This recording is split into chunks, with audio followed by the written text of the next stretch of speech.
అండి మన హిందూ బంధువులందరికీ నమస్కారం.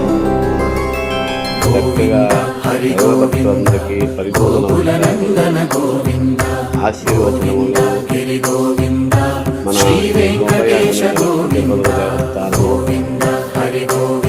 సంపత్నగరు చేసి స్వామి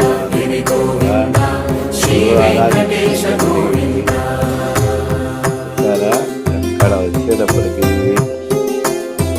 అద్భుతం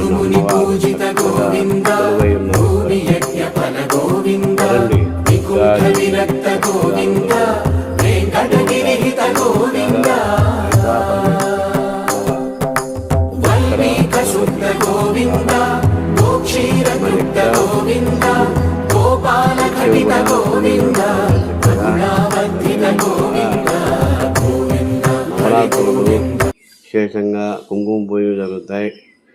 మరి ప్రతి సంవత్సరం తిరుపతమ్మ కళ్యాణం జరుగుతుంది. గోపయ్య సమేత లక్ష్మీ కళ్యాణం వైభవంగా జరుగుతుంది.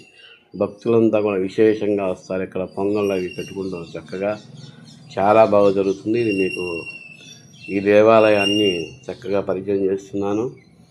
అమ్మవారి అనుగ్రహం పొందండి. చక్కగా అష్టైశ్వర్యాలు మీకు అందరికీ కూడా కలగాలని అమ్మవారిని ప్రార్థిస్తున్నాను. మా ఛానల్ లైక్ చేసి షేర్ చేసి సబ్స్క్రైబ్ చేయండి. ఓకేనా? బాయ్.